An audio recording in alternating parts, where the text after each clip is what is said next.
Hello, how's everybody doing out there? Talking shit. That's right, Talking Shit Tuesday. Your main source for shit talking car automotive silliness that's been happening in the automotive racing aftermarket. The OG show that got everyone started on trying to do it, but it's real difficult because you got to have a personality. You got to look halfway decent, and us drag racers aren't exactly great looking. Not that I'm a drag racer, but thank God, because I'm halfway decent looking. I take care of myself. Anyway, today what we're going to talk about is a lot of stuff that happened. ZR1 swap stuff. There have been updates on that I think you guys will appreciate. Cobb Tuning is levied with a $2.9 million civil fine for selling defeat devices. We're going to dive into that one a little bit. And a diesel shop gets fined for 10 million doll hairs for doing the exact same thing, installing defeat devices, installing exhausts. Now, I will tell you that a lot of the reasons these people are getting hit is for very obvious reasons. And, tuning isn't really involved. We'll talk about specifically why they got fined. We'll talk about the ZR1 silliness. What Diddy got arrested. What the bottles of lotion and all. So we're going to get to all of that and many more things, but not before Mr. Bill O'Reilly says hello to the people out there. Okay. We'll do it live. Okay. We'll do it live. Fuck it. Do it live. I'll write it and we'll do it live. Fucking thing sucks. It always sucks. You know what doesn't suck? DNF Performance, DNFperformance.com, DNF Performance, the online parts house sponsor of the show. Buy all of your parts from DNF Performance. Support the show, support them. Buy Amory tumblers and cups. Check them out. Calibrators.com, Calibrators Transmission. He's actually reposted some of my swap videos.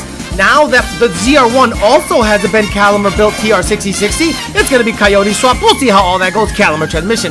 Late model performance of MD, your LS and LT go-to source, according to this show, because I don't know shit about it, and I don't know so much shit about it that I'm going to swap my ZR1 to a Coyote PMAS. Dick James, PMAS, the best cold air intakes for any platform. Coyote Mustang. Check them out. PMAS 120 Fender Well for Gen 2 and up is the go-to. 11 to 14 kits are also badass. And they got boosted kits. Bartram.com. I asked them for some manifolds. Then I said, hold that thought. Many people have jumped on board the ZR1 swap bandwagon, including the Parts Farm. So thank you very much. MFP of Australia, hopefully he's doing okay. Haven't heard much from the man, but I think someone passed in his family. Condolences to him, but he is going to be on the show forever because I support everything he does. MFP of Australia. Another guy that has helped me so much with the swap stuff. I appreciate you very much, and he is the best late model shop in Puerto Rico, period. And if you want to get on game, sell drugs, sell fentanyl, all that stuff, and you want to be, el mero mero of Miami, you get some Bellac wheels in your shit. Bellac, the choice wheels of drug dealers all over Miami. So we'll shit. One of these days that's going to come back to bite me.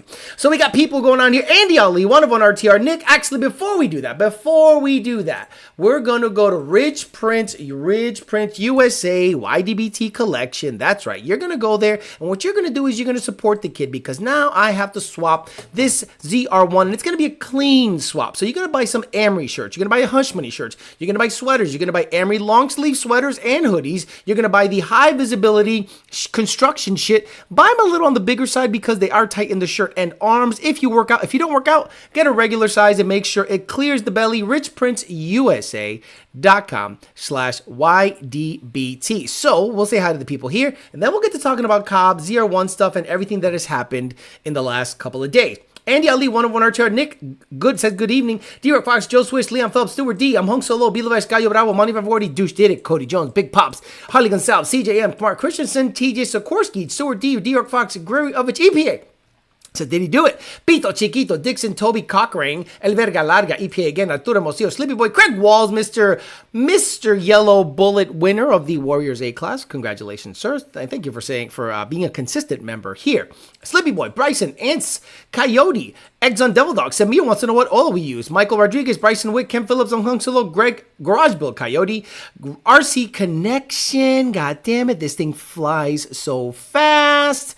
RC Connection, Greg, Paul Ponthieu, Pops, Mike S. Dawson, The Gap Father, Nada Di Mercado, Anthony Rafferty, Tay Speaks, Big Pops, Tango, Harley, 508 More People was Kellen Stocks, Ashton, Heath, S2R, The Wolf, Oscar, Mustang Dennis, Garage Bill Coyote, Jared McLeod, It's Fits out 10R80, You're a Non-Driving Motherfucker, Cole Maniac, Justin Michael, SK Jeff, Angel Puerto Rico, Heath, Eduardo, Casey526 says some things never change. I'm here for news. Hope all is well. Bullshit. There is no way that is the actual KC526.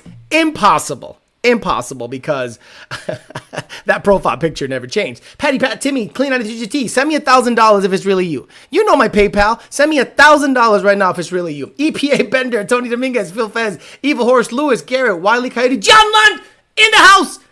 2,000 horsepower with ease. Whoop!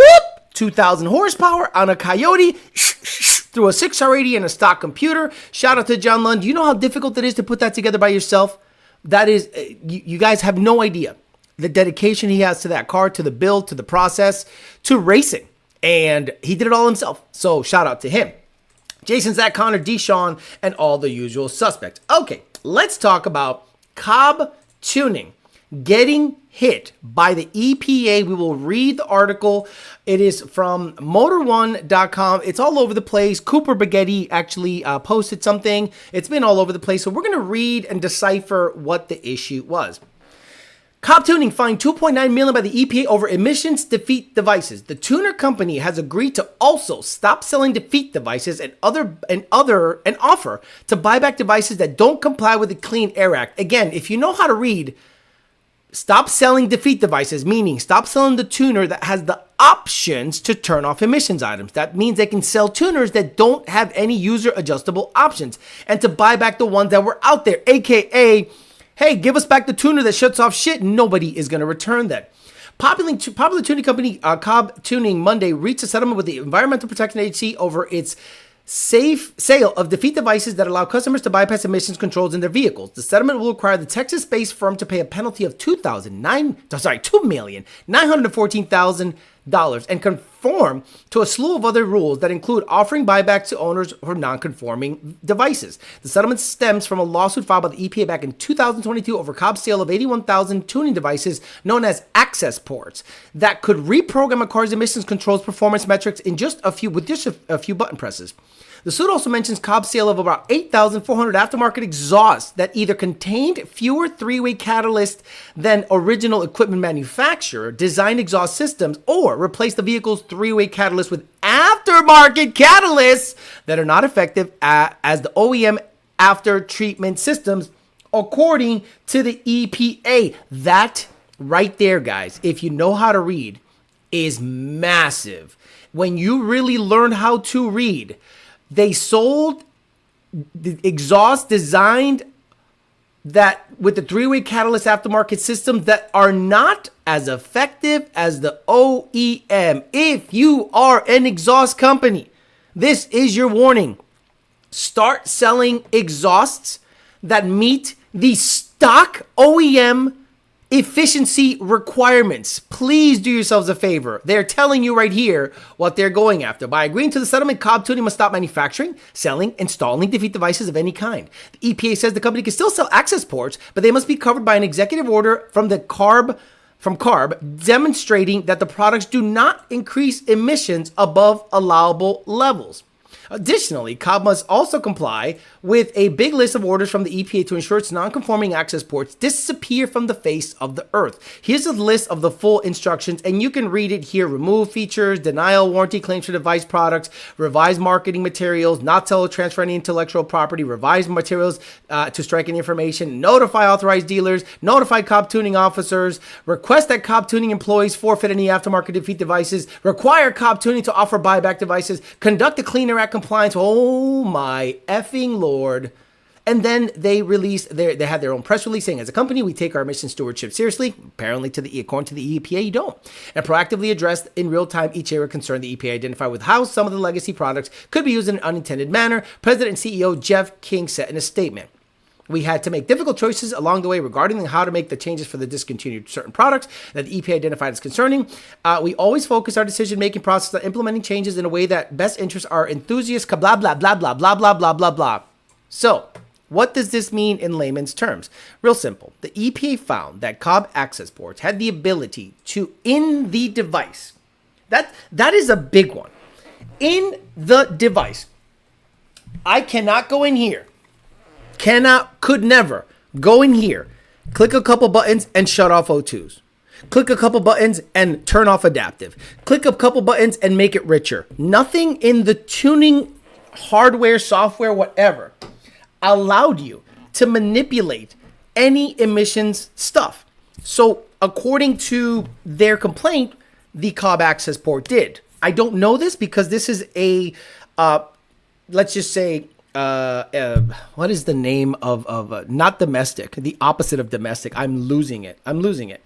Import market. Okay, so the import market had access to potentially shutting off rear O2s, adding fuel, adding boost, like user adjustable parameters in the access port itself. So I'm kind of shocked that their CEO says, oh, we were complying. Well, since 2015, people were getting hit up about this. People are getting hit up about SET. Hell, SET, back in the day, you could turn off rear O2s right in the device. And that's why they got hit up. That's why they had to do a decree. That's why they had to really comply with CARB and SEMA and EPA to be able to say, okay, we'll stop selling that. We'll send out a mass update. It disables all emissions compliance or emissions manipulation. And now the only thing you can adjust on certain devices is revs per mile and other things like that. Anything that can alter the emissions of the vehicle in the device itself is deemed tampering. And it makes sense. So what the interesting thing is that they fought it. And I don't know if they didn't have deep enough pockets or they didn't comply. I'm not going to speculate about that because I don't know. But Cobb apparently appealed the claim and they lost the appeal. And now they have to pay $2.9 million. Now, something else happened recently that you guys really need to listen to. And this is something that I've been talking about for the longest time. You cannot lump diesel in with gas stuff. You cannot. Two different worlds. So listen to this. You thought the Cobb stuff was wild. This makes it pale in comparison. Take a nice little listen here. The EPA's attack against diesel truck shops doesn't seem to be slowing down. According to the U.S. Department of Justice's Office of Public Affairs, Rudy's Diesel Performance, an extremely well-known shop in North Carolina, and its owner have agreed to pay a total of $10 million in criminal fines and civil penalties for manufacturing, selling, and installing devices commonly known as defeat devices used to remove or disable required emissions controls in motor vehicles. I'm telling you right now, no performance shops are going to want to risk modding diesels anymore. $10 million is wild. Anyways, the report goes on to say that Rudy's pled guilty and was sentenced in federal court in Washington, D.C. for conspiring to violate the Clean Air Act. A member of the EPA office said, quote, "For too many years, companies like Rudy's have installed illegal defeat devices to evade the public health protections of the Clean Air Act to the detriment of communities across America," end quote. So that is not a shot across the bow. That is a 100% fact. $2.9 million to Cobb, $10 million to Rudy's. Stop fucking with hardware that can manipulate or alter the emissions of a vehicle. I repeat, alter the emissions of a vehicle. And if you are an exhaust manufacturer, and have you seen it? How many times have you guys installed a set of headers on your Mustang with high flow cats? And all of a sudden you get PO 420, PO 430. Catalyst inefficiency bank 1, catalyst inefficiency bank 2. Then you hit tuners up and say, turn off my codes. You cannot alter that. That means that the exhaust manufacturer that you bought the part from made the catalytic converter less efficient than OEM spec. So you have to take care of that, or the manufacturer has to take care of that. The EPA is not fucking around. And since they won lawsuit after lawsuit, all they're doing is getting their funding. They're bypassing funding from the government, and they're getting their funding directly from the people that they're fining. Gone are the days where they have to get money from the government. Apparently, somehow, they have been given the power to fine, and the money ends up in the EPA coffers. So they don't give two shits about what's going on in the government level, whether it's a Democrat or Republican. The EPA is its own entity. The Chevron deference or deference, whatever you want to say, doesn't matter. Fuck all, because they can still do this and fine you to Bolivian, like Mike Tyson said, and they're going to get their funding that way. So if you are a aftermarket manufacturer of exhaust parts, boom, right there. They're telling, and if you're a diesel guy, stop with the delete kits. If you want to stay in business, stop. It's simple. Stop, and then stop tuning in for delete stuff. A lot of people set up shop overseas in different countries, ship stuff here, try to get around it. They will come after you. They're psycho. And people say, oh, no, you got to fight the power. Go ahead. Fight the power. Just hope that you have $20 to $30 million in an account somewhere ready to go. Now, the only way this goes away is this. Bobby Trump comes in and literally guts the agency. Guts it to the point of they can't even enforce anything. So if that happens, if he gets into office, the first 2 years of his last term, basically, they're going to go hardcore to get as much money as possible from anyone until they actually go in there and take power away from these crazy agencies that are just acting wild. So I think at the end of the day, you should really understand what you're up against. And if you're willing to install diesel defeat devices, install delete kits, sell tuners within the operating software, can turn off, alter, or change how the car emits anything as opposed to a rev limiter or a tire rev, I think you're going to be in for a big surprise, and you better have $10 to $20 million saved up somewhere just in case they decide to come after you, because it ain't over. It ain't over. Just because you have gotten away with it since for 4 years doesn't mean they can't go retroactive. Things are good now that you're getting high off the hog. Everything's fine and hunky dory. All of a sudden they're going to come after you. So Cobb, 2.9 million, Rudy's 10 million. It's not over. So be careful out there. If you're actually doing some shenanigans, it's going to be pretty crazy. Also, we'll talk about the ZR1 stuff. Ever since I announced the ZR1 swap project, I am actually surprised that both sides of the aisle, ZR1 LS guys and Coyote guys, want this swap to happen. The ones that don't want it to happen are people that I guess are not curious as to how this will perform. A lot of people think I'm going to hack up the wiring harness. I'm going to hack up the car. I'm cutting into it. No way. The more I look into this, the more I can tell that it might fit. Now, why do I say that? So yesterday, I get a call from Ultimate Header, and they're like, hey, Alex, Corey watches your shit religiously, and he was telling me that you were looking for a set of 11 to 14 headers. I said, yeah, I'm sorry, manifolds. I said, yeah, I think 11 to 14 manifolds would fit perfectly on this. He goes, well, I don't know if you know, but we have swap headers. Shorty, 1 7/8 swap headers. They're called the Swap Header 5.0 Ford Coyote Universal Fit. They give you dimensions. Look at this. You gotta love them. I mean, how can you not love Ultimate Header? They give you height, overall height from the center of the primary to the center of the collector. They give you length to the end of the collector. They give you the angle in degrees of the collector. They give you width, motor width. So, I mean, you can literally build. They give you motor width, they give you collector centerline to collector centerline width, and they give you, I think, actually oil pan to header width. So they make this, and I had no freaking idea. So shout out to Jim and the guys over at Ultimate Header, and they said, Alex, if you need a set of headers, we have the Universal Coyote Swap headers on our website. And I went, you know what? Thank you so much. So I will more than likely request a sample piece from them. Get it coming, some sample piece. I will try it out on the Corvette with the template still installed, and then I will see if it fits. If it fits, I'll simply buy a set of headers from Ultimate Header. If they want to sponsor them, that's cool, but I'm not looking for a handout. I'm looking for people to help.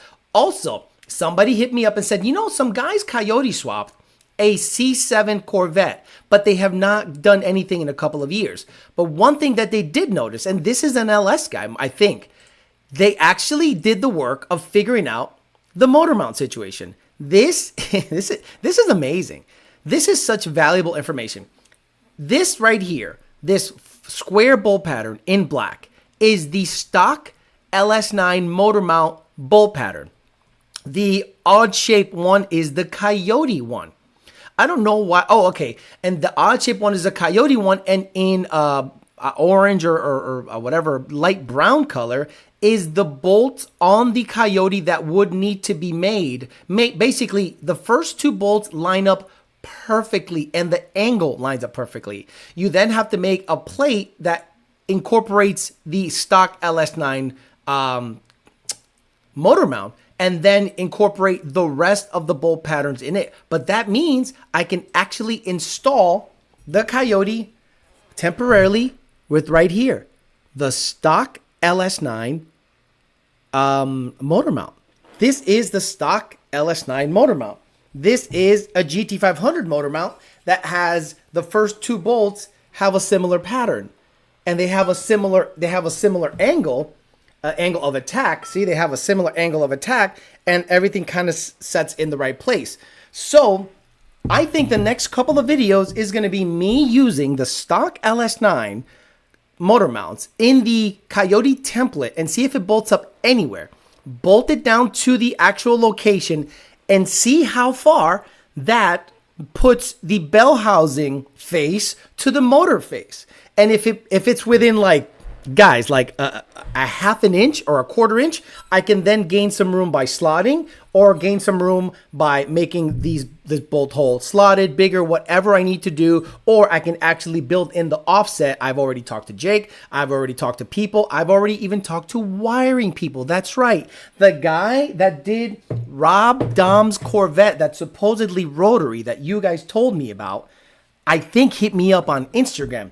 And he's like, bro, we did it on that car. We could do it on your car. I just need to do some thinking. And then he wrote me this long email of how he would do it. So I think the wiring, the tack, AC, body control module, I think all that's taken care of because he's pretty confident he can do it.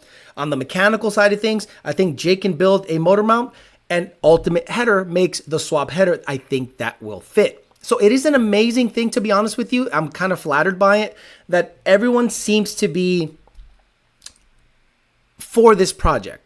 And the only ones that are not for the project are the people that's, the Chevy nut huggers that just don't want to see a Coyote in a Corvette. You don't want to know how it sounds. You don't want to know how it performs. You don't want to know how a potentially 800 real horsepower Coyote revving to 8,000 RPMs in a ZR1 performs with that transmission, that gear ratio, those brakes, that body. I think curiosity should be piqued on everyone's side, but if they're not, I totally understand. We'll talk about that. We'll talk about a little bit of everything. Diddy getting arrested.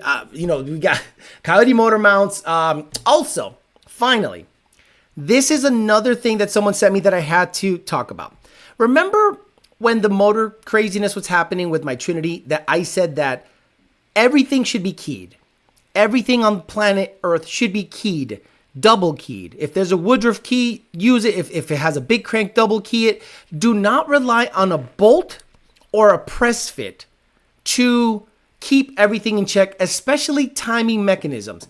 Well, a very nice guy sent me something and said, you should look at this because I think this applies to your situation. Take a listen. 2022 6.7 Power Stroke came in with the check engine light. The computer had this code saying the camshaft was out of time with the crankshaft. At first glance, one might assume the cam timing is correct as the timing marks are still lined up. However, just because the timing marks are lined up does not mean the cam is timed properly. You see, the problem here is the Ford engineers, with all their infinite wisdom, did not install any keyway to keep this crank gear from spinning on the crankshaft. And unfortunately, Ford does not give you any timing marks between the gear and the crankshaft. So to line that crank gear back up, first, we have to find number 1 top dead center with a dial indicator through the injector hole. Once you're at top dead center, shine a laser between the center of the crankshaft and the center of the injection pump. Your timing mark should be right on that laser. Here you can see we're a tooth and a half off. Now let's go ahead and remove this crank gear and throw it in the toaster oven so it expands a little to make it real easy to put back on. Shee! Gotta give it that hot TIG on that thing. All fixed. Not going anywhere now. They welded it to the motherfucker. So, for all of you motor builders that are 4-valve homosexuals that are like, oh, John Mahovitz does it. Well, guess what? John Mahovitz doesn't drive his car more than what? 5 miles a year. So all that fucking shit about these guys cutting keys and saying it's acceptable, fuck you, because even Ford has failures when they don't key their product. There you go. We'll talk about it. Hang out for a little bit. Sorry that it took a little long, but today was a very busy day. ZR1 news, Cobb, Rudy's, Diddy, everything, and Go fuck yourself. everything happened at the same time. So I wanted to make sure I covered everything. So what about the exhaust manufacturers saying that their products are for off-road use only? That does not hold water. Nothing anyone can say that says the following: for off-road use only. Nope.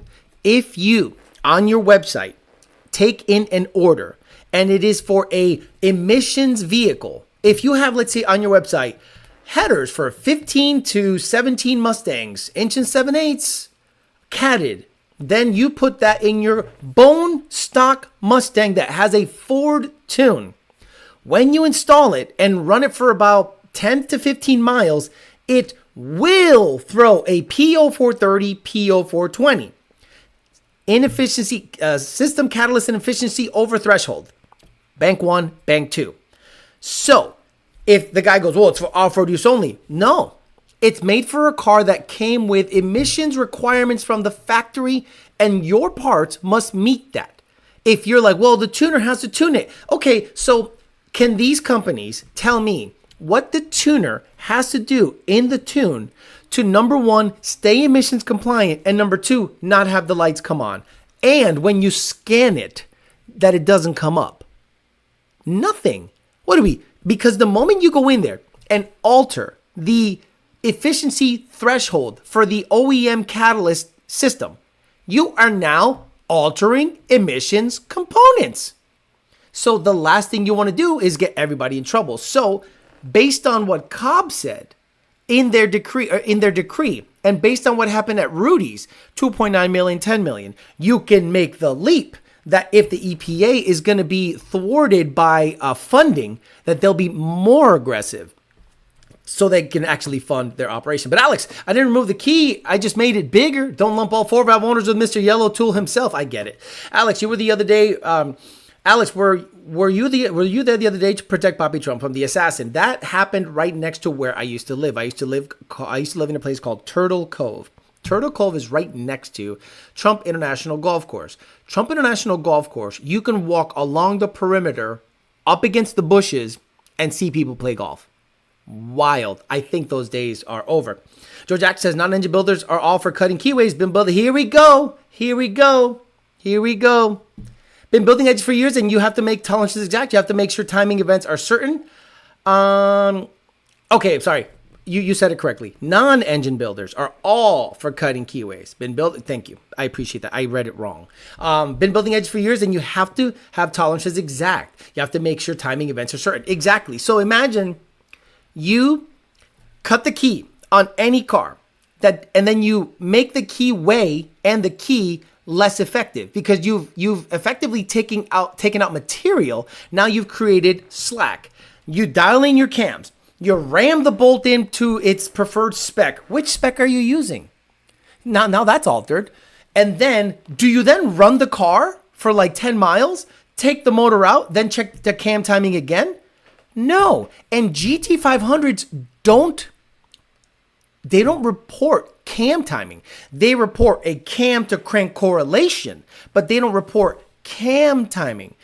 Coyotes do. When you install a phaser incorrectly, let's say you have a Gen 2 Mustang, but you do the Gen 1 timing operation when you put it all back together, the car will report a cam over retarded situation.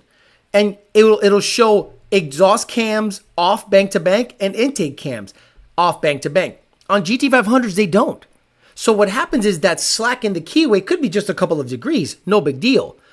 Can you guys tell me how far off horsepower-wise 3 or 4 thousandths is? Because if you ram it home, run the engine, how far off is it after it's been warmed up, after it's been lubed up, and after it's been through some RPM? Do you take the motor right out and double check and make sure it stayed in the same position you put it in? Fuck no, nobody does. Absolutely nobody does. So how is it that Whipple tuning S650 with off-road exhaust again? So Nardi Mercado, that's something that they're not tuning off-road exhaust cars. Ford is allowing that the P042430 does not affect performance. The moment a gasoline particulate filter gets installed on these vehicles, let's say 2028 Mustang comes with a GPF, a gasoline particulate filter, which is another filtering system on top of the catalytic converters. The moment that goes on, they have to, I think, by law, install something that if that part is clogged or disabled, removed, the car will go into a limp mode, just like diesel trucks. And if and when tuning or tuners figure out that by removing that, you are now effectively making the car go into limp mode, and the only way to get the car to run again is to tune around that limp mode, you are by definition defeating an emissions device, and you will be subject to the shit that Cobb and Rudy's were just subjected to. Cobb has shit the bed. I think it's over. So I don't know anything about Cobb. Is Cobb like the HP tuners of the import world? Is Cobb like the SET of the import world? And can you right now, what do they use to tune the fast shit? Besides Motec GTRs, let's say the intermediate level, let's say up to 900 horsepower. Is Cobb the go-to? Is Cobb the big one that people go to get their Subarus, their Volkswagens, their Hondas, their Infinities, their Nissans? Is that the main one? And if that is, do you then have access to the tuning like a Pro Racer package on SCT, where you actually have access to the tuning? And depending on the level of tuning that you're paying for, whether it's advanced, whether it's this or that, you only have some viewable parameters in your software. But as always, hackers get involved and give you access to everything. But if you then have to export that tune onto a device, does the device then give you even more options to alter an already tuned vehicle? If that's the case, then they are in the device giving you the ability to alter emissions, which it puts the liability on the company itself. Alex, be ready to crash out over misreading it. I love it. Yeah, I was about to go crazy. I cracked the water jacket on my VMP Supercharged 12 Boss 302 looking for a high horsepower block. Where do you think the Iron Werewolf could stop Cali Racing and get a stock block? Cali Racing, stop, get a stock block. Werewolf. Iron Coyote, he said. I'm happy I got my emissions deleted from Ford themselves as garage built Coyote. Was trying to install a variable crank timing. Thankfully, dyno tunes are better than email tunes and will never get caught like Cobb. If you know, you know. Amory. Breadman doesn't understand variable cam is supposed to be ECU controlled, not just floppy keyways. Latest fuck, what's up, chat? But Alex, how the hell will you change the spark plugs? Boy, the inside baseball references from Patreon are crazy. They don't even have to make GPF. All Ford has to do is make 420, 430, go into limp mode, and sacabo el party. Exactly. Whipple, Roush, Procharger, all those guys can only tune what Ford allows them to tune. Actually, yeah, what Ford allows them to tune. The aftermarket 23 and under, we have a lot of access to a lot of things, but again, they're all Ford parameters, so I get that. But then, in a race application, you can then manipulate some if it's limiting torque, if it's hitting some kind of weird table that is not allowing you to make the most power. But at the end of the day, it's Ford's software that people are hacking into, indexing, and tuning. So if Whipple, Roush, and Procharger eventually have to deal with the P04 2430 situation, which right now they don't, because Whipple gets by saying 800 horsepower. There is no fucking way Whipple recommends you keep the cats on there. They stay quiet about that. It's a unsaid thing. Whipple, Procharger, and Roush. Let's be realistic. All three. They have to stay quiet. They will never say the following words. If you delete your cats, the Whipple Stage 2, the Roush Phase 2, the Procharger whatever, will allow you to make 800 horsepower. Nobody will say that. They will say this. If modified correctly, these kids are able to make X. So it's one of those unsaid things that it's tongue-in-cheek, wink, wink. People understand what you're trying to say. But which one does Whipple warranty? Their Stage 1. That's it. So their Stage 1 makes 660 rear-wheel horsepower. The same horsepower every motherfucking Coyote since 2011 makes, with about 10 to 11 PSI. Every single Coyote since 2011 makes that with 10 to 11 PSI. So if you're one of these cycles that want to retain your warranty, the car is not tunable, but you want a little more oomph, you're stuck with something that has to keep the cats on it. And how many Coyotes love 10 to 11 PSI through the thing all the time with stock cats? Do you know how many stock catalytic converters have been made to look like the stalagmites in my time? Stock, Whipple tune, Procharger tune, whoever, stock shit. They just have to go into catalytic converter protection so early, so they run it so rich, 0.68 lambda. Then they go, well, if it's 0.68 lambda, you don't want it to go into a rich misfire, so you shove spark advance down its throat based on the watt lambda table. You just add, 4 degrees when it hits 0.72, 0.68. So it goes from a base timing of 15 to 18 or 19 at 0.68 lambda on pump gas, just flooding the catalytic converter with fuel. And that's where it makes power. There is no magic. It's been like that since 2011, and Roush had a locked up tune for about a year or two, and people were trying to see what they were doing. They were really trying to get in there until finally a company indexed it, and you were able to tune Roush vehicles with the Roush tune because they were configuring things a little differently back in the day. Cobb is viable for stock. Cobb is viable for stock for 1,000 plus horsepower. The device itself is a flashing device for files made using their software that you must be a Cobb approved tuner to have, but it's decently feature rich. Does that go for high flow cats too, or just stock cats? High flow cats too. Alex, how is someone supposed to learn how to tune in today's community if you're genuinely passionate about it and want to learn? It seems impossible to know who to trust and who's willing to teach. Well, Slippy Boy Films, I'm going to be honest with you guys. If you guys are right now in your garage and you're fascinated by tuning, fascinated to get into the software, fascinated, and you're just really, really curious, I want to tune the stock computer so bad. Stop. Put that shit away. What do you need to tune a Ford Mustang with a stock computer properly? You need to grease motherfuckers. You got money to grease motherfuckers? Because you need access to everything. You need access to the background shit that's not indexed by anybody. But people will convince you, go to our tuning school and learn how to tune. You go there for a weekend. And do you think in a weekend, after paying $3,000, that you leave there knowing everything about a certain platform? Or do you know enough to be dangerous? You know what I mean? Like, do you know enough to read a data log? You know enough where to adjust timing? You know enough where to adjust the math? You know enough where to turn off torque reduction?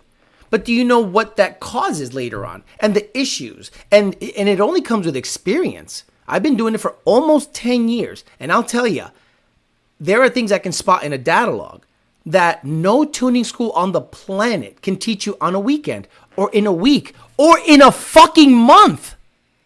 I'm sorry. I don't want to mess up your business plan, but no fucking tuning school on the planet will show you enough so you can become a competent tuner to charge people or even to tune your car to its highest potential using software that is commercially available. No.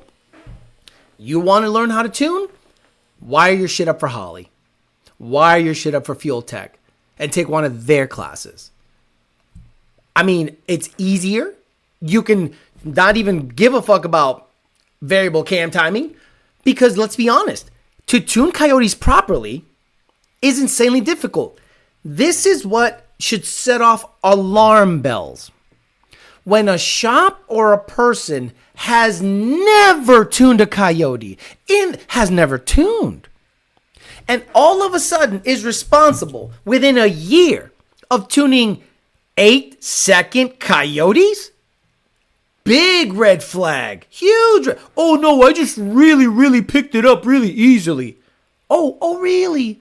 You just picked it up with the already indexed software and you just like hammered it out and worked really hard. Shut the fuck up. I know what it takes to tune these things to the highest level. Not to say that I'm doing that because I'm no badass tuner. I work for Lund, the baddest tuner on the planet when it comes to the Ford stock ECU. Everybody else copies them because only one company went out there, bought every vehicle, got the fucking engineers hookers and nudie mags and steak dinners and boat rides to get access to the shit. Stop it. That's why when you're working for somebody that isn't willing to grease motherfuckers, you know you're going to get half the story. There are tuning companies right now that are telling people, oh gosh, you changed the gear ratio on a manual Gen 3? Shit, you need an aftermarket torque. What? No, you hammer it out. You find the gear ratio. You find out the false. I had one of the first, if not the first, D4 MT82 on a Gen 3. And we hammered it out. Stop it. How'd you get that? I bought the shit. I put it in my car. Like, I do the work. So when someone just automatically does it, you're like, okay. Oh, and then you have to trust that the people that are fucking with the software ain't giving other people shit. Could you imagine? Hey, man, do you know anyone that has tuned a GT500 to be able to rev to this RPM? Oh, try this file. Oh, look, it did it. And then what's the payout? Post that it's our software. Well, where'd you get that tune? Because none of y'all tune over there. Again, do not get me started. Can of worms. The biggest cans of worms. Alex, do you think that Whipple, Roush, and Procharger actually did any tuning? Or is it possible the Ford did it give it to them cookie cut tunes designed by Ford? That's a great question, honestly, and it's a very, very accurate question. So Whipple has access to a person who has Ford stuff.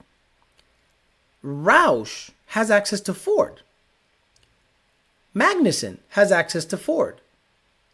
I think Livernois has access to Ford. And I think Procharger has access to Ford. So what I think happens, and I am speculating, I don't know this. I think this is what happens. Let's say there's a book this big, and there's everything you need to know about Mustang in that book. And Ford goes, you can only read 20 pages of this 800-page book. And in those 20 pages, you can only do a book report and tell me, manipulate the words in there and read them properly so that you can make your own distinction of what this 800-page book is. And then what is that? Spark, shift points, watt lambda, watt spark with lambda, watt lambda spark, combustion limit table, borderline knock table, speed density, individual cylinder fueling, torque tables, gear ratio, rev limiter, right? So they say this is what you can access, because if we give you access to the other 780 pages, it opens us to potentially, having some EPA issues. So I speculate that's how it goes. Speaking of shitty tuners, the guy that wears glasses indoors thought it was a good idea to make 1,200 horsepower through 37-inch off-road tires on a stock Gen 2. The motor did not survive the test. What I hear, and most of our new customers now, are these people. Hey guys, the competitor has this nice shiny new device. Best in the market. You should get it from us just because it's a thing. Customer goes, okay, I want that. Customer buys said shiny device. Gets a bass tune. And goes, hey, it's not driving that good. Can I get a revision? Ghosts. So now you have this nice, shiny new piece of shit that the tuner that you got it from ghosts you after he sends you the bass tune. Remember when I said the device is only as good as the tuner tuning it? Imagine getting a nice, shiny, pretty new device, but the same shitty tune. What good is it? So you can see the parameters on your shitty tune? You can go, wow, my car's really running like shit. Thanks, nice shiny new device. I can see it's really running bad. Logic fails people. People want the shiny new object, but they don't understand that the shiny new object is being sold by a snake oil salesman fuck. And then they are Pikachu face when they disappear into the ether, never hear back, and now they have to buy an LRX or an RTD and get Lund tune. And then they're Pikachu face when they get 3 replies a day. Fuck, I got 3 replies today from Lund. The car's done. Oh, go to the track. It ran a personal best and it drives as better than ever. Well, maybe you could take your shiny new piece of shit and monitor a good tune. Stupid. Can't be that hard to tune. It's only air and fuel and boxes. Tuning VE using KPA and RPMs with Holly. Exactly. Dude, I know I kept wanting to let him tune mine. Pulled up to his house one day, make a trade deal on some parts, and there's this car with inspection ports installed in the block. No thanks. Dude, I know, kept wanting me to let him tune mine. Pulled up to his house one day. House? Why not shop? Trade on a deal on some parts, and there's his car with inspection ports installed in the block. Alex still has not fixed me, and he'll never delete me, says Alex Lockout Switch. Would you rather have a Boss Tour GT350R? 350R, come on, stop it. Portfolio Automotive. The number of tables and layers to tune a chassis are mind-blowing. As a former OE calibrator engineer, I've had to find a fixed cal F-ups engineers who didn't know what these tables and how they interact. Right. Ask a Ford engineer ask a Ford engineer the following. I need you to tune my Mustang 10R80, take out torque reduction, 8,200 RPM shifts, ESS kit on 1050Xs with a return style fuel system. He's going to go, what? No, I just put it in this very fancy software and I tell them what I want and it spits out a tune. I don't actually manipulate stuff. The computer interpolates data. Have you ever seen the testing equipment on some of these OEM vehicles? Like, really do yourselves a favor and do some research and look at the amount of sensors and bullshit that's on these vehicles. It's not an SCT device or an N-Gauge or an HP Tuners device. It is telemetry data, like F-16 shit. And then what do? They take that master box and they shove it into software, like Vision. And then Vision goes, beep, boop, beep, here. I fix that.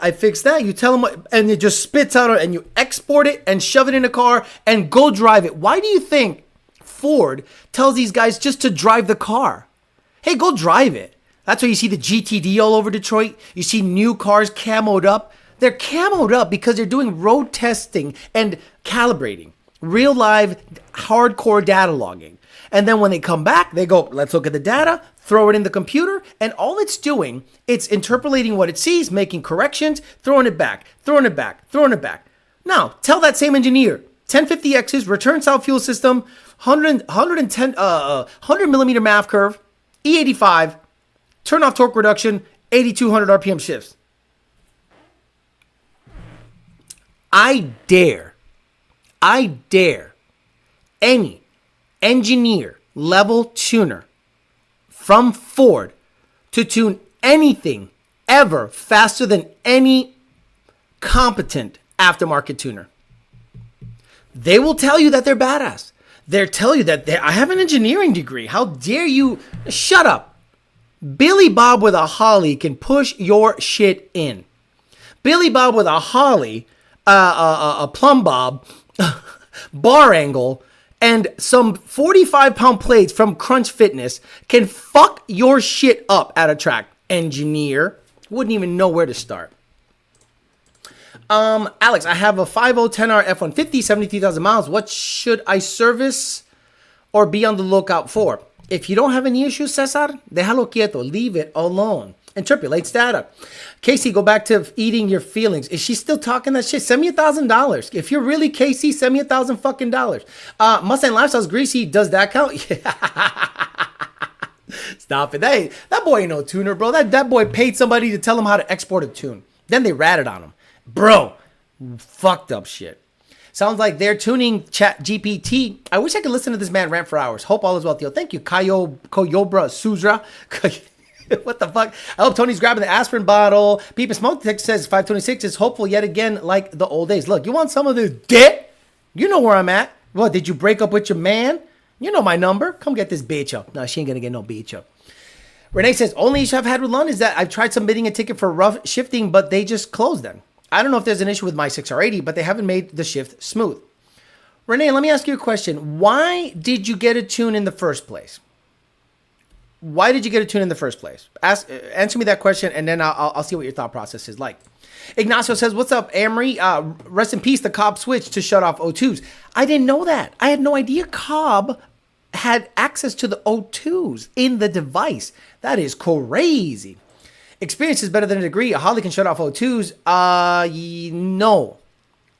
You wire in what you want. So technically, they're not defeating something if it's not there. Renee, about to get shut down on the live. No, we're good. I might have been only engineer who tuned aftermarket first or at all. Bunch of people who don't even care about the car's performance, just meeting metrics that they're told. Correct. They have a sandbox, play within this sandbox, and that's all the engineer knows. I have heard an engineer say the following words, and it blew my mind. This iron Coyote block is going to be able to support 2,000 horsepower. You know what else supports 2,000 horsepower? A stock block. We're talking block. Block. I'm not talking about the sleeves. I'm not block. So this werewolf block that they're promoting so much was so fucking badass. And then all of a sudden, people like FFRE and other builders started making these things robust. And people like Lund Racing were like, yeah, let's just make 2,000.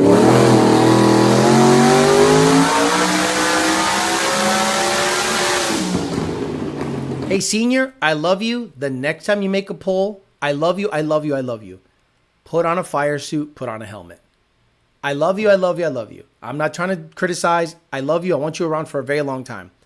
Put on a fire suit, put on a helmet. This car is serious. This is not something this is a serious car.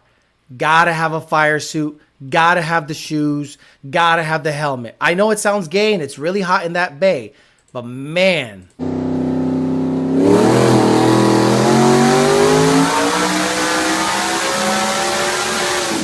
So I think we gave that car 75% and it made 2,126 rear wheel horsepower and 1,500 pound-feet of torque. But the werewolf block is, shut the fuck up.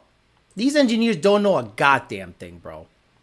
Oh, Alex, I bought an Edge CT2 looking device. CTS2 looking device. It shows data I can't comprehend. Why does my tune suck from someone else? Exactly. You can have the shiniest device, but if the tuner is incompetent, it doesn't matter what that device is. That device, in my opinion, is a shiny piece of shit if the best tuners do not support it. Anthony ZR1, Alex, I sold my ZR1. Want to see what the Mustang hype is about? How much difference is the 350 to the Mach? Stuck between them, doing some research. What do you want to do Anthony ZR1? I'm a civil engineer, so I'm clear. Can we get the Diddy clip? I already played it. Alex, how happy are you that the Coyote swap is falling into place so easily? I'm blown away as to how so far it might not happen. That's why I haven't cut into anything. But I got motor mounts. I got headers coming. I got adapters being looked into. To be honest, I prefer a complete bell housing.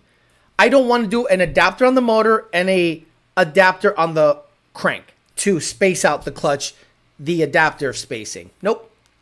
If I want that made out of steel, not aluminum, like Bondo Bird said. And I would rather just have a bell housing made. Sounds like he's talking about HP. Oh, ain't that some shit, Nunya? Ain't that some shit that a company that has never tuned shit? You guys have never tuned shit, right? Go ahead and tell me you've tuned shit. Go ahead and tell me you've tuned shit. You've never tuned shit. All of a sudden you're tuning GT500s? Imagine offering tuning for the most difficult tuning platform there is out there as your starter. Bro. Chapman Auto says, rumor has Diddy had an OTR intake. Yeah, that's what I say. That's the problem these days. OEM isn't directly involved in racing anymore. The EPA is Diddy, Whipple, Roush, Procharger are the Meek Mills, Usher, and Bieber. Mustang Dennis says, hey Alex, a buddy of mine has a 21 MT82 with a Roush Phase 2 supercharger junk. He says after a couple of watt pulls, the car feels sluggish and having IT issues. Is that normal? Yes. I personally care more about driving experience than time slips. Probably going to go with boost. I hear they drive the same because chassis suspension. What makes the boosted 350 so good? 8,200 RPMs, 10 PSI makes 800 on E85, dual BAPs and injectors away from running E85 on the stock fuel system. The GT350 is 10,000 times better than a Mach 1. You know what a Mach 1 is? It's a GT with a 350 intake, throttle body, and cold air. That's all the Mach 1 is. Alex, can we get a smoke detector for the Hellcat and Track Hawk homies?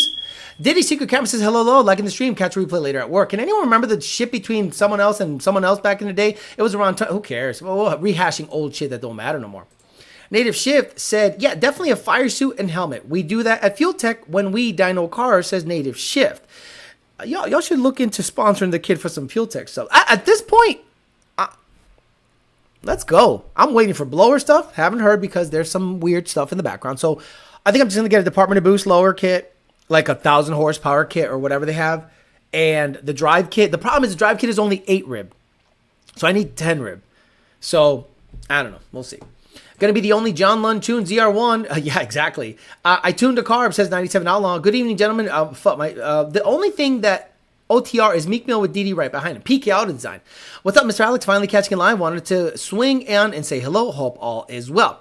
So, I mean, you have to kind of understand where we're at in the tuning end of things. And shops have to kind of watch their back too. Because the EPA is not only going to go after the manufacturer, they can go after the shops. Because let's say they go after, let's say in an alternate universe in Minecraft, they've gone after Cobb. They got 2.9 million. All they have to do is say, Cobb, who have you sold these to? Well, we sold 8,000 plus devices. Well, you better get them all back. And if part of the decree states that they have to buy them all back and destroy them, and show that you've destroyed them. And let's say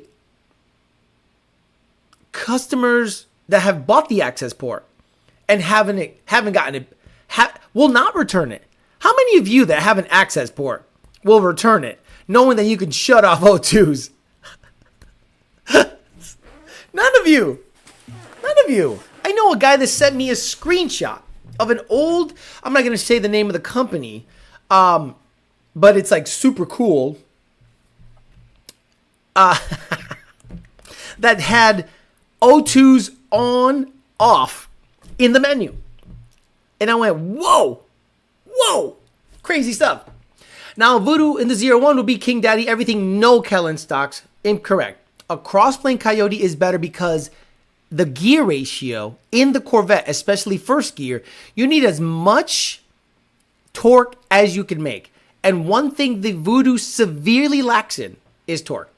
Is a Coyote swap going to require a dry sump setup? No, sir. The stock oil pan looks to clear, and I can get an even shorter and wider oil pan, and it'll clear no problem because there's a ton of room back there. There is an oil pan. Guys, the ZR1 LS9 has an oil pan. You know that, right? You know it has 2 bolts that you have to take out, and you drain all the oil from those 2 bolts, and it's a slight sump on that oil pan. I'm sorry, it's a slight dip. Let me see. LS9 motor. And people are like, don't get rid of the LS9. It's the King Daddy. And I'm like, please shut up. Let me see. I need like an underview. Okay, here. This is a good view. Okay, perfect. Look at right here. An LS9 has an oil pan. Right here. See right here? This is where the lines go in for the tank. But when you drain the oil, there's a plug in the front and in the back. So there is an actual oil pan, not really deep, not conventional, but there is technically an oil pan in the LS9. I was told by a team of 15 engineers that a very high-profile engine didn't have compressor surge, but kept stalling and sounded like a surge. I found that they put the pressure sensor after the intercooler. Hey, Alex, have you been watching Drag Week? Yes. So if you're watching Drag Week, which I call Snitch Week, I think it's weird, but I'll be honest with you, the announcers are excellent. Freiberger and the other guy, Loans, you guys are wonderful. You guys do a great job. You guys have great chemistry. You guys entertain. Oh, these veins they're looking saucy. What's going on here? Oh, I'm sorry, guys. I just saw some saucy shit, and I kind of have to look at it. I moved around, and I'm like, is it the Stromboli that I had earlier? I don't know. That's a little saucy looking there. Anyway, yes, the Viper that has a SMX in it went 6.19 yesterday and 6.20 or 6.24 or something today at 247 miles an hour. Holy, guys, 247 miles an hour in the quarter mile after he drove it. I am dying to see what that thing runs tomorrow. And it's one of those Steve Morris motors with water going through it. Sarcasm. I'm the best tuner. Rough idling Fox body fixed by the turning the idle screw. Love seeing the comments on that picture you posted for the mock-up. Gonna hurt a lot of feelings. My car has no cats and no O2 light. Ask me, ZR1 going N-Gauge or LRX? N-Gauge. If they want to give me an LRX, sure. Still have an access port from 2015. I'm not getting rid of that thing. Anthony, I will not be returning my Cobb access port for my Speed 3 no matter what. It says Jimmy Figueroa. People lost their guns in boating accidents. You think they're going to send back their stuff? Look up Hennessy history movie. Return a device that has features that are no longer available? Nah, if I sell it, it's worth more to the streets than to Cobb. I will not return it. Everyone's saying they will not return their access port. Now, what are your thoughts of folks saying that the Voodoo's grenade have oil issues? Don't know much. ZR1 Anthony, avoid anything 2016 to 2017. You can get an 18, 19, 20. If I were you, look for a 2020. Alex, do you ever think who all in high places watch these live streams probably in a boardroom somewhere? I know for a fact that people are aware of my channel, but I don't think they watch it religiously. Now, do people at Roush, Ford, that work there at a lower level, do they hear what I say and probably report back to brass like, hey, this is what's going on in the aftermarket? Who has the pulse of the aftermarket out there? Who out there do you trust to tell you what's going on in the aftermarket, to try to steer you in the right direction, to try to call out shenanigans and bullshit in the aftermarket? Not many. Many will report their opinions and thoughts, but they come with a slant. So do I, don't get me wrong. But nobody does it in a entertaining fashion. Nobody does it consistently. Nobody does it in this format. So if Roush wanted to get on game, they listen to this show. If Magnuson wanted to get on game, meaning I have access to Lund Racing because I work there. And even if I didn't work there, I would have access. Let's say this thing pops off and I go, you know what? I got to go. I love you. because tuning is sunsetting and I think I can dedicate more time to this thing, blah, blah, blah. I would want to leave it in a good way that they still tune my shit. And then I can go, I still have access and ears to the highest volume Ford tuner. And while I still work there, I have access. So when I say something, it comes from a massive amount of data that we're putting out there. That's why we know that the ESS kits are usually owned by the dumbest motherfuckers. Because they say something like, how come I don't have any torque with a centrifugal kit under 5,000 RPMs? I go, do you know how this works? No. They think a centrifugal supercharger that sits off the side and has a turbine or a turbo wheel basically on it, belt driven, somehow should make the same torque as two massive rotors right on top of the motor. Crazy stuff. Who's under the desk, Alex? I kept tripping over the little plastic thing and I wondered if like a piece of gum was there, but I haven't eaten gum in like a year. I watched today, and any of the sub 7 second cars look boring as fuck. No, not really. I watched Finnegan put it on the bumper with a slipper clutch, and I'm like, he's like, I forgot the two-step. I'm like, how do you forget a two-step? I think it's on a switch. Check out someone else's. Why would I do that, J Curb? Why do I give a fuck about what they do? Why do I give a fuck about what ops do? I don't give a fuck about what they do. They can fucking eat shit for all I care. What if Cobb shares receipts of people who have bought the pre-patch access ports and they come after you, the user, Jimmy Jams? All you have to do is say I sold it on Facebook Marketplace to some rando and be done with it. I have arrived, says Turvey's neck tattoo. Beep and Smoke Detector says, isn't twin turboing a S650 a waste of money and time since they can't be tuned? I don't get what the hype on that is. If you don't have access to the tuning, actually, this is what you should do, which is going to be very expensive, but this is what you should do. You buy a Procharger kit. You buy a Procharger, and the tune comes with it, and then you fucking put a turbo in it, twin turbos, and just hook it up to Procharger's intercooler and couplers that go to the throttle body. And now you have adjustable boost. As long as you don't run out of fuel, you can set the boost control, the boost ramp. The problem is going to be this. If it's an automatic, trans brake tuning, can't have it. It'll set codes. If you install a 10R stager or something, it's going to throw codes and probably going to put you into a limp mode. Two-step or rolling anti-lag, not a thing because it is not a tuning feature of the Procharger product. So this is why turbo tuning something that is not tunable is fucking stupid and done by dipshits. Because the features that are required for a turbo to run at optimal performance can't be tuned in. Trans brake, rolling anti-lag. All you can do is add boost and hope you have enough octane. Y se acabó. I can't remember if you said a comment on Donut's Mustang build, but they focused on tires. It got squirrely. Portfolio says, people should apply to work for Gale Banks while you can. Was an amazing experience and exposure to calibration and engine science for a career. You know what the funny thing is, Performance Automotive, a lot of people dislike Gale Banks. And I wonder why. I don't know him. I was supposed to interview him and that went away.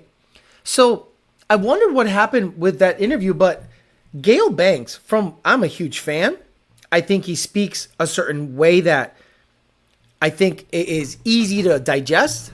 That's the thing. Like if it's palatable and digestible, meaning when he talks, you listen and it kind of, that's the way I talk to people because everyone's retarded. I'm retarded. So if I can speak to retards and retards understand what I'm saying, I'm palatable to retards. So Gale Banks is palatable to people that know a little bit. Like the IAT stuff with the 1 square foot, the 1 cube plate, where he's like, here, I have a 1 square foot plate at 0 psi. When I heat it up, boost goes up, but I didn't add more pressure. The IAT, air expansion by heat, will cause a restriction, aka more boost, to happen. That's why when you have a car at 22 psi at 100 degree IAT, and then you think that by adding 4 more pounds of boost, you're making more power, but the IAT rise goes up to 150. you go, wait, what's happening? Is the heat causing the boost rise, or am I actually making more power? And a byproduct of that is more heat. And you kind of have to make that calculation in your head. Well, if I'm at 22 PSI and making 1100 wheel, but at 26 PSI, I'm at 1150 wheel, but IATs are 40 degrees hotter, I think it's better to back it down to 22 PSI. Those other tuners probably aren't using their tuners to own. Yeah, look, don't get me wrong. Don't get me started on all that shit. Alex, you on FL2 with the lunge? I am, but in a crew capacity, meaning I'm not out there to high five the fans. I'm not out there to sell shirts. I'm not out there to sell product. When I go to a track for the Lunds, it is to be a crew member. That means after a run is done, I have to help pack the parachutes. I have to then check for the oil stuff, whatever John Lund needs me to do, tires, get him out of the car, unzip his suit, take the hood off. I am crew. So what happens is a lot of people go up to the tent or the trailer, and they just like want to put me off to the side and talk. And I am getting paid by Lund to be their crew person. So I am not going there in an Alex Flores capacity. Now, let's say I go to any other track and I say, guys, I'm going to be at Texas 2K. I'm going to go in my own trailer. I'm going to have a bunch of shirts to sell. I'm going to have a little booth, talk some shit, and cover the event. Then that's a completely different thing. But I'm going with the Lunds to crew for the Lunds. That means I am there under their employment, and I have to do what they say. I can't go off on my own and just chit chat and video. No, none of that. It's a working weekend. Gale Banks is honest. This industry has no tolerance for honesty. Did Mr. Banks offer Turvey a job too? Turvey has an opportunity to work for Gale Banks when he came in the chat and he said, nah, I'm my own boss. Because Gale is no bullshit. He calls it how it is. I know the EPA is mainly targeting newer cars at this point, but do you think it'll eventually trickle down to limiting what you can do with 25 plus year old cars? No. I think once the Clean Air Act cars are in play, I'd say 68, 70, when did the Clean Air Act? Clean Air Act date. Let me see. Act date. 1963. Oh, my Lord. So the Clean Air Act was signed into law December 31, 1970. So, yeah, you're going to have to build a 57 fucking Chevy. I mean, you're going to have to build a 57 Chevy. That's just what it is. So, you know, it is what it is. You're just going to have to build some old piece of shit to not be beholden to their laws. Gale Banks is awesome. Retard Whisper. Cobra 460 says, Theo, if Lund are the best Coyote tuners, why doesn't Ford give access to Lund for the S650? That way the 24 Mustang can be desirable in some way. You want to know my real thought on that? Let me lay back at some little... You want to know my real thought on that? I think there's a certain amount of ring kissing you have to do with Ford. You know what I mean? Like, Ford is a corporate entity. You know what I mean? They built, you know, airplanes in World War II. They helped us win the war. You know, Henry Ford revolutionized the assembly line. They gave you the Pinto. They want you to kiss the ring. They go. And John Sr. was a helicopter pilot in the Army. And you think that motherfucker's going to go, you know, what did I ever do to you to deserve such disrespect? You come in here on the day my daughter's to be wed and ask for murder. I don't ask for murder. I ask for justice. Your daughter's still alive. You come in here and you never invite me over to dinner. You don't even call me Godfather. You don't even ask me to be your friend. Be my friend? Godfather? That's the kind of Corleone family kiss the fucking ring. So now, let's be honest. If I wasn't out there calling for Mr. Wigman's fucking career to end, because under Farley's tenure, Ford has done so bad that I call it out. With your wig having ass. That's a wig. You went to Turkey. I think it would be better for Lund. And I've always said that if I had to take one for the team, and in order to further the life expectancy of Lund Tuning as an entity, I will fall on the sword and take one for the team. And I'll just do YouTube stuff full time. As long as Lund can have access to 24 and up tuning. If one of the stipulations, like Lund would be crazy to not fire my ass if that meant you get access to 24 and up and anything new perpetually Mustang tuning. Be in with the click. Be crazy not to. New Ford is a bunch of DEI. That's why. Go woke, go broke. Oh, Farley's relative is running Ford. Can't make that shit up. Chris Farley's relative is running Ford. Can't make that shit up. But Revan Evan is Ford God. Revan Evan, I love him. I think he's an okay guy. He don't know shit about the Coyote game. He don't know shit about the modern shit. He knows what they tell him. No offense.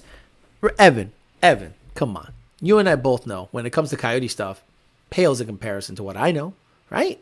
That's all. So when you talk about Coyote, I check out. No offense. I check out. I go, he don't know what he don't know what I know. So that's why he covers 7.3 Godzilla. Flores tuning? No, I'm not gonna tune. I'd rather just honestly, I can make enough that I can just survive off of YouTube for now. Farley's also fucking over Harley Davidson as a board member. What? That's when Lexi Flores would start tuning at Lund. Ford lost like $5 billion alone this year. A free agent Alex is a bad day for the rats. If I became a free agent for some crazy reason, maybe tuning got to crazy, Ford said fire him and we get access, and I'm like, cool, just give me a nice little going away party, a cake, a pizza, just make my send up good. As long as I'm in good terms with the Lunds, I'm good, bro. Like, I love them. I would never leave under bad circumstances with the Lunds. You know what helicopter senior flew in the Army? A Huey. Lund ain't gonna sell out like that. They are solid. Mr. Lund is also badass Chuck Norris. Has to ask him permission to take a shit. If Kamala gets in, we can kiss any aftermarket tuning goodbye. Bye-bye. If Kamala wins, you will start seeing people like me make certain moves. Because I can't take that risk. I can't just sit there and wait to see what happens. Fuck all that. Love the Godfather bit. So at an event, would this be kind of like a John Lund is the Lund father? Alex is fired. We now hired a new janitor Santos. He kind of looks like Alex. Like the blonde in his last few videos. Asked for days. Okay. What the fuck are you talking about? Finally gonna have Ford living in a van down by the river. A tip. What do you think about the pager bombs? I love it. Everyone's balls is getting blown up. How big is that severance package gonna be? He probably gave me like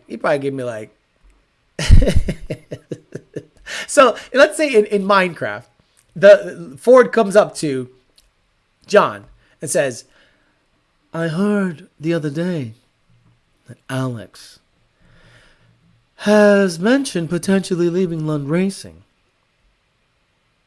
in order for us to give you access. What do you think proper compensation would be? I think I'm a nobody. But I'm a nobody that can rattle a whole fucking industry. You don't think I can? Shit. You don't think I can? Oh, fuck. I've done it a couple times. Look at what's happening with the LS9 shit. I just posted a video reel of Robert Palmer addicted to love music in the background of a template in a ZR1. And it blew up everywhere. My email is full. My inbox on Instagram is full. No girls, just guys, which I love. And everyone in the aftermarket wants a piece of it. because they know that if anyone is crazy enough to do it right, it's me. So, that has to be worth something. So why haven't I leveraged that? I don't know. It's a good one. Why haven't I leveraged that? Underground Tuning, free agent day. I'm buying Patreon Platinum accounts to watch the grenades be tossed in NBCs. Day one, if free agent Alex becomes a thing, I'll talk about what happened in my first 3 months working in the tuning industry. Bro, the first 3 months was gold. Trump said he would end the EV mandate. I know he's not the end all be all, but you think that would extend the life of aftermarket tuning for life? Yeah. You got to understand, you can't force people to do things. And if you're going to force people to be EV only from 2035, that is psychotic.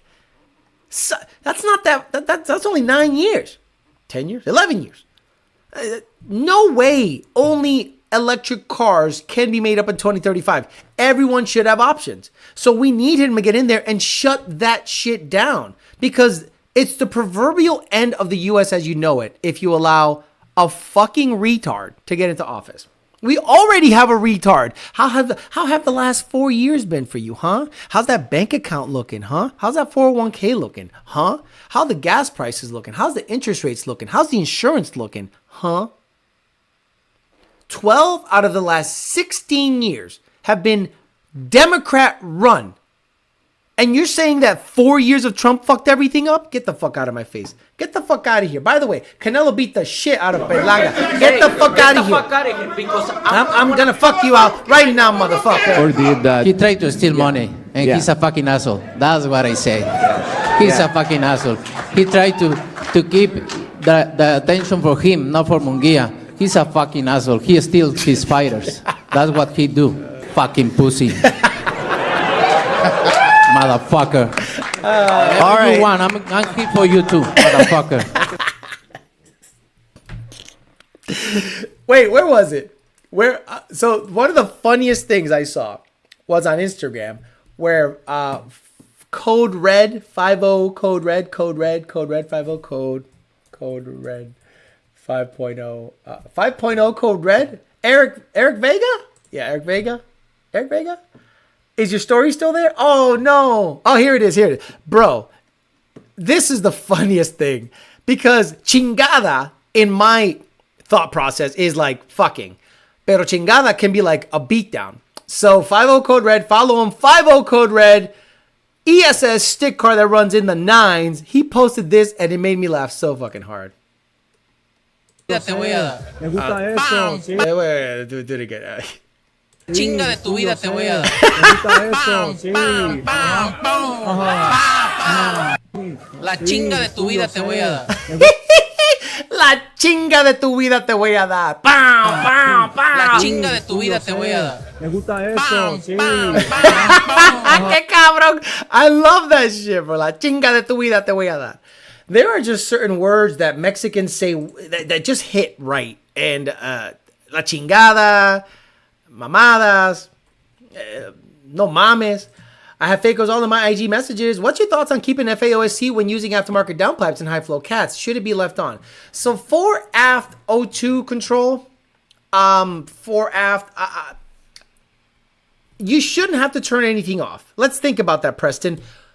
If you install catalytic converters, if you delete the catalytic converters on an OEM 5.0, FAOAC is still on and the car runs fine. So, I don't think it's that much of a difference. Can't help but that these conversations have been had, not just hypothetically. Might have, well, face it, you're addicted to Coyote. That's what I meant. I'm addicted to Coyote swapping everything. Alice, will you release the VMP freak off party videos? Woo! Ain't no way electric cars suck balls. I hate working on them trash.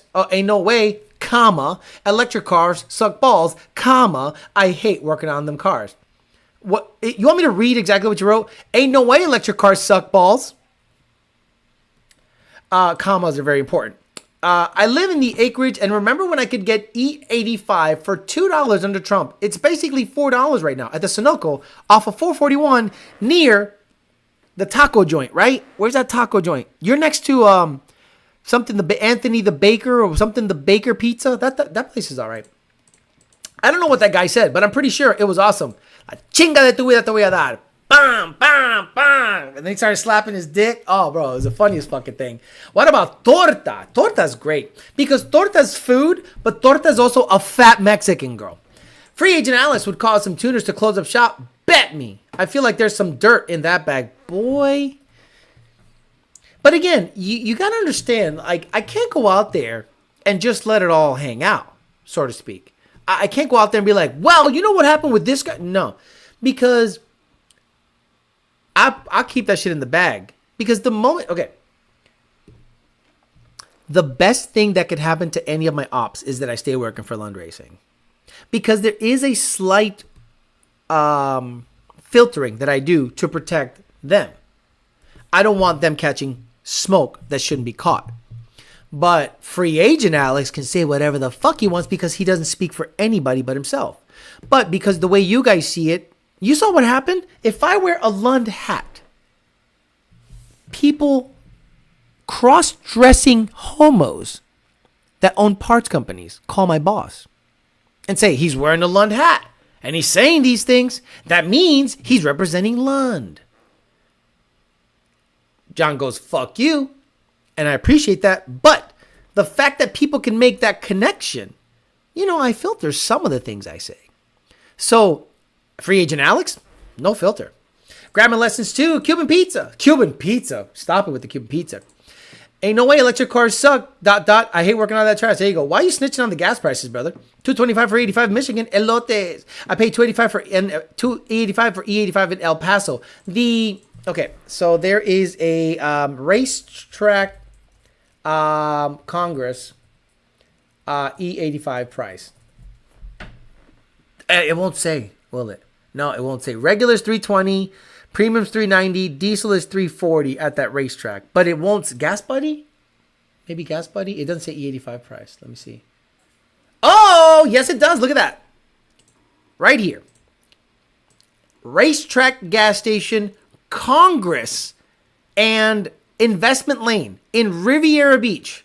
You might get shot, but you can get E85 for $269, and it was reported 9 hours ago that E85 is $269, premium is $363.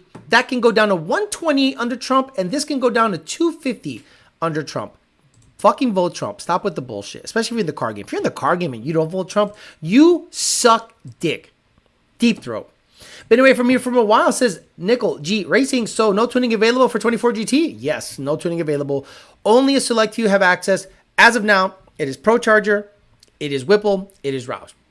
Alex, you should rename the vet Chitty Chitty Bang Bang. Okay, I'm done. The only way to get long tubes on a 5.0 and still pass emissions is to get GESI cats on it. I think so.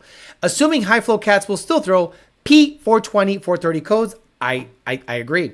Garage Book Coyote says that cross-dresser guy is trying to block me and my buddy from selling EcoBoost parts. Fuck him. He has no right. What he'll do is he'll go after the manufacturer. Garage Book Coyote. He'll say, hey, stop selling parts to this guy. Fuck you. It's an open market unless you buy all the stock. So what if you or Trump hadn't said some shit? Would they call Donnie to complain you about them? No. What grenades, OPGs, boost or RPM? Both. Mostly hitting the rev limiter and resonance. An axial load or radial load on the crank. Trump 2024 just got an ad for a tuning device called F&T Tuned on the stream. Very ironic. Yes, it's $269 at the local racetrack in Charlotte City, Florida. Damn, still $4 up here in New York City. Yes, at Garrick. High flow cats still throw the codes for me. Tired of paying $4 for diesel in 91 in Arizona. Vote Trump, please. You vote? Yeah, I mean, there is, it is, I agree with you there, 97 Outlaw. I think voting is not important in Florida. But you know where it's important? Pennsylvania, Minnesota, Illinois, Arizona, and Georgia. Those states literally decide the fate of the presidency. When I was in Massachusetts, didn't matter who the fuck I voted for. It's all blue. I'm in Florida. Don't matter who, but again, I vote. So you got to do your due diligence. Alex, will the front accessories fit on the Coyote ZR1? Yes, they'll everything will fit. If Alex becomes free agent, will YOLO come out? Absolutely. Meanwhile, E85 and E98 is $4.50 a gallon in Oregon because it's only sold by suppliers. All right, guys, I'm going to get out of here. So today we talked about Cobb with their access port getting fined $2.9 million because in their device, supposedly, the EPA stated and proved and fined, and they appealed and they lost, Cobb did, that their devices allowed you to manipulate emissions components. They paid the fine. Now they're going to buy them back, sell stuff that doesn't have access to emission stuff. Hopefully they get back on their feet. This shop named Rudy's got hit up for $10 million. So if you're in the tuning game, making hardware, it's over. You have to comply. And if you don't comply, they will make an example out of you, because if the EPA knows that Donald Trump is going to win the presidency, they know that their funding is going to get cut, and they're only going to get more aggressive in the next year or two until the bureaucracy is lessened, put away, defunded, and downsized to something manageable, because right now they're out of control and they have billions of dollars in their coffers, and they will do that to every mom and pop until it's a problem. So I think the Chevron deference or deference didn't really make a difference in that. So beware. They're still going after people. Cobb got hit, paid a fine. Rudy's got hit, paid a fine. So be on the lookout for that going on. ZR1 stuff is happening. Shorty headers from Ultimate Headers should be able to fit. I'm going to get a template set to me. I'm going to see if they fit. I'm going to see if the stock motor mounts will fit with some modifying. And I'll get you video on the ZR1 sooner than later. Thanks a lot, guys, for hanging in with me. We had a big audience today. I appreciate you guys watching. Please, please, please consider joining the Patreon. Please, please, please consider joining this channel. Memberships are what drives everything. The ad revenue is a third of what I actually make. It'll only support me doing cooler swaps, more stuff, more parts. I take every dime. I could have bought a house by now with the money that I've been making for the last 5 years, but I don't. All I do is learn, give you guys projects to watch, and maybe learn and follow and enjoy, because I'm not out there enjoying my money and flashing and wearing watches and nothing like that. I'm just working. So consider becoming a member on Patreon or on here to support the channel, make it grow, give you cooler swaps. I'll swap a Z06, I'll swap a ZR1, I'll swap any Chevy you guys want me to swap just to piss off the LS and Chevy. Guys, I'm out of here. I'll see you guys on Thursday for YDBT Daily. We'll hang out then, talk some shit then, see what happens between now and then, and we'll talk about it when it comes time. Have a good rest of your night. I will see you.